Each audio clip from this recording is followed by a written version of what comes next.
up, y'all? It's your girl Sakina, and I'm back for another review. This is my review for the Real Housewives of Potomac. This is season 5, episode 14.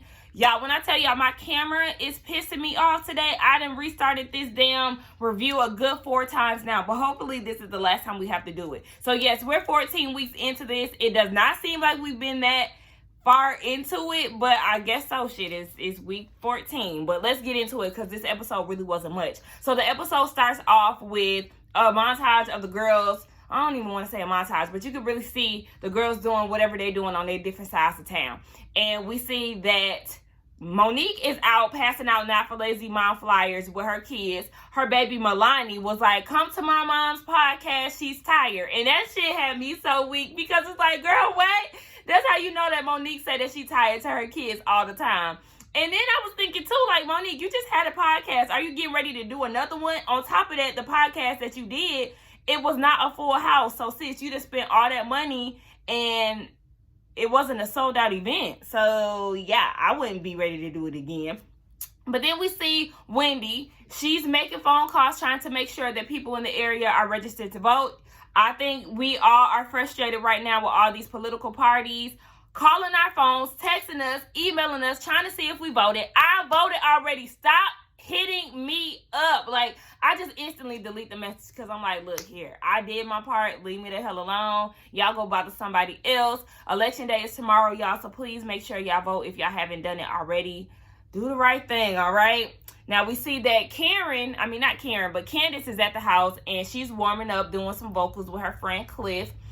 He's asking her what's going on with the music situation. She said she's really just trying to push out her remix, and she want to go from there. So she really just on a go with the flow type thing. It doesn't sound like she's trying to do music full time. Now, we see that Robyn and Gizelle are at this tea party place, or like, I don't know, they're doing tea, right? And it's a nice little setup. However, the shit was small as hell. I'm like, y'all can't even really move around. I think it was raining, if I'm not mistaken. And Giselle's ass showed up in some slides because she forgot her shoes.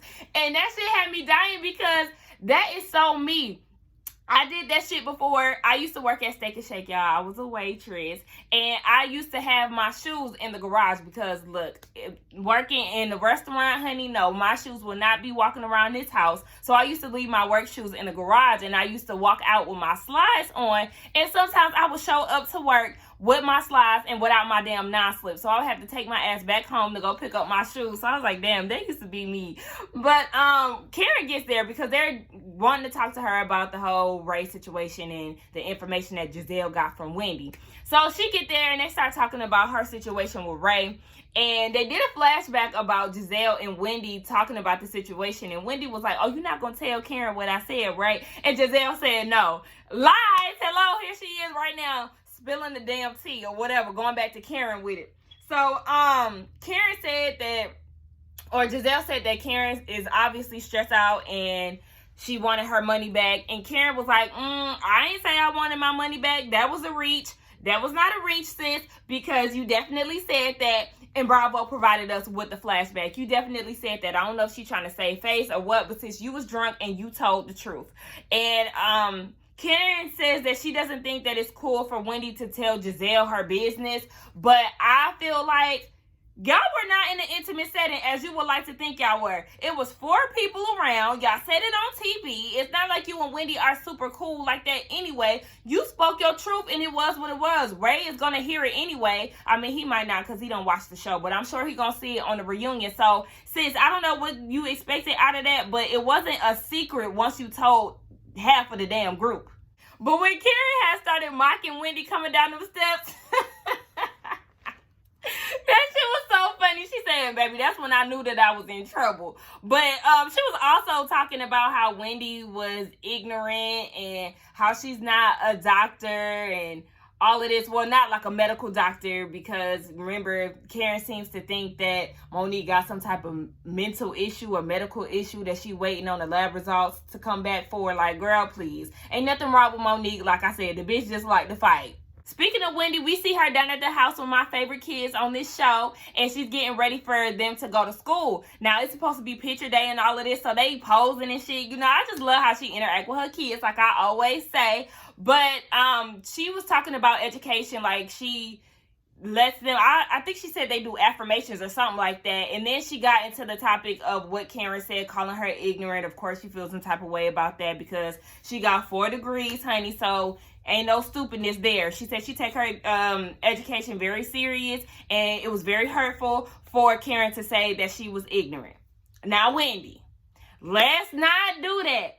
Karen called you ignorant in regards to the situation at hand, as far as the Candace and Monique situation. She was not trying to make it seem like you was just a stupid girl. We know that you are not stupid. You are book smart. We got it, okay? We know your achievements. You remind us every damn episode at this point. So we got it, all right? She also said, too, that she was going to let her kids have a little bit more freedom than her mom allowed her to have when she was coming up because, you know, she was real strict. You got to be a lawyer. You got to be a doctor, engineer, whatever the case. She said, nope, my kids, I'm going to let them do what they want to do. And I think that's a good idea. Don't try to pressure your kids into a field that they are not interested in because, look, they're going to end up like you, ready to get the hell on up out of there. We see Ashley going solo to a therapy session. She said that she feels like her and Michael have made some type of progress since their last therapy session.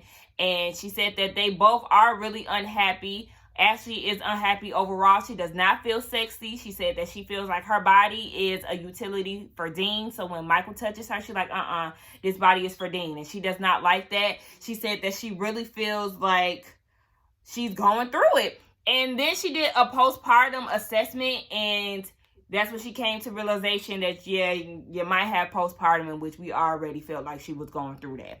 And she said that she used to be excited about life, and now she feels like she's in this box and can't get out. She said sometimes she feels like she needs a vacation.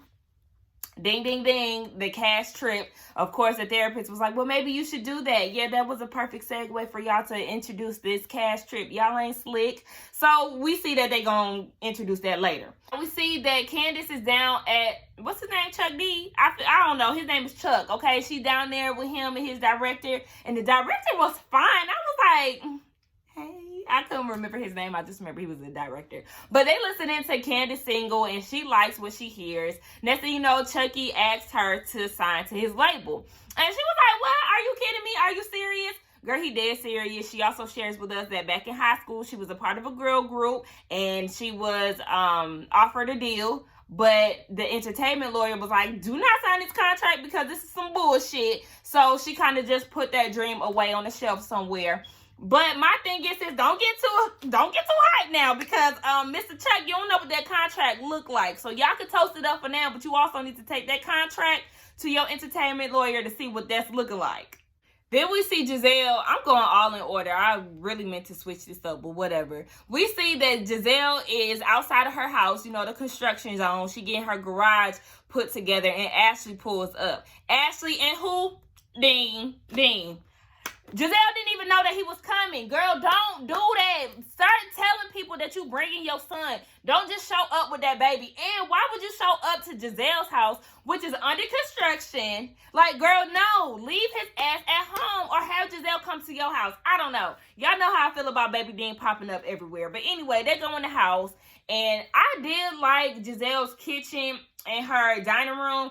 It was that damn fuchsia wall set up in them bright colors in that room that I was just like, girl, get rid of that shit. But anyway, they start talking, and Ashley was saying how her and Michael are in therapy and how Michael really needed attention, which he was getting from his side piece. And she was asking Gizelle, is she worried about Jamal doing the same thing with their history? Gizelle said at first she was, but then she decided to let it go. I said, no, you need to keep your eyes open still, to both of y'all. Don't just be trying to get these niggas passes because they obviously out here hoeing. So Ashley brings up the cash trip. You know, I feel like we all need to go on a trip. And Giselle's like, oh, okay. Why do y'all act like y'all don't know that this cash trip is coming? Y'all have it for 5 years. Y'all done had it for 5 years now.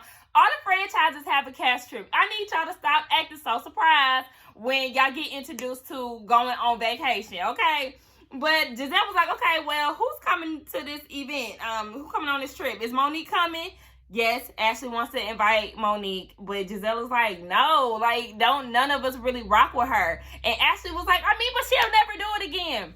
Girl, says who? How you know? Like, you cannot guarantee, you cannot speak up for Monique. If she was set off about something so little, imagine if she was really pushed. Well, no, because, I mean, she ain't trying to beat up Robyn when she had that umbrella to her neck. So, No, the girls do not want to bring Monique, and I don't blame them. So we get down to Robyn's event. During the little tea party that her, Karen, and Gizelle had, she said that she wanted to have the girls do a photo shoot because she's the only model on her website. So we down at the little studio, and what's the name of her hats?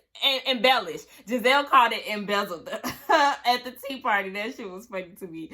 So then you see Gizelle in her confessional, and she was like, yeah, we down here at the studio trying to get ready for this photo shoot for Robyn. I know she got her tax issues, but it ain't nothing but a good $5,000.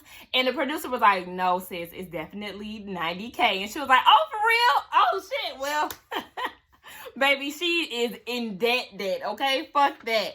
But they have the model there. They have a model there, and she definitely looks like Katie. That's what Robyn said. And I was like, yes, she does. So then Robyn gonna ask her, do you know Katie Ross? And she was like, who? Baby, she don't know her. I was like, well, damn. How much of a damn philanthropist, socialite, elitist, whatever the hell Katie was supposed to be, how much of that are you? Because sis don't know who you are. Or maybe she's not from the DMV area. I don't know. Anyway, Wendy gets there. Child, soon as Wendy get there, Gizelle can't wait to go run back and tell Wendy what Karen said down at the tea party. And they doing the whole mock. She was walking like this. She had you walking like this. And Robyn is doing the same thing. So Wendy is like, oh, okay. So I'm definitely going to address that. And Robyn is like, it would not be a Robyn event if Gizelle didn't stir the mess. But I'm like, bitch, you helped her demonstrate the walk, so don't try to blame it all upon Gizelle. And Gizelle was like, I mean, I know I was being messy, but why can I be messy from time to time? I said, look, Gizelle know her role because she damn sure don't have no storyline, so she is the bone carrier. Not character, carrier, like Sheree asked. I mean, Sheree was a bone carrier, but she really didn't bring much to the show. Gizelle bring a little bit more, even though she ain't got no damn storyline. But anyway, Karen gets there, and she's greeting everybody, and Wendy is paying her dust. I was like, damn, Wendy, you could have at least said hey, but she wasn't feeling her, so it is what it is. Now, Candace is there, too, and Wendy and Candace is at the table, and they talking about how things are going with Karen. And Candace was like, I mean, it is kind of weird, but at the same time, she has been supportive of me. Meanwhile, the photographer is snapping pictures, and they stopped talking mess to do a little tease. I thought that shit was funny. And the photographer, he looked like an old version of D.L. Hughley. Like he could be his brother or something. But the photo shoot started, and I feel like the only people who were ready for a photo shoot was Candace and the model. Candace was the only one who had on something that really wasn't busy, that you could put any one of those caps on and really go with her outfit. The model looked good too. The rest of the girls, all y'all had this big ass hair. I mean, Gizelle didn't have big hair, but I don't like the hats, okay? Bottom line, I don't like the hats. I feel like they look like Facebook Marketplace, Etsy.com hats. Like, sis, you need to revamp them damn hats because I don't like the print, sis. It's just something about them that I'm not here for. Go back to the drawing board, Robyn. But yeah, Ashley introduces the trip to the ladies, but she does it with a flag. And everybody looking like, bitch, what is this? And if I was there, I would have been like, okay, can you just tell me the country because I do not recognize this flag. Candace thought it was China. No, she was wrong. And of course, who got it right? Miss Education herself, Wendy. I was like, I would have never guessed Portugal. And that would not be my destination vacation. But okay, whatever. She got it right. They all want to know if Monique is going.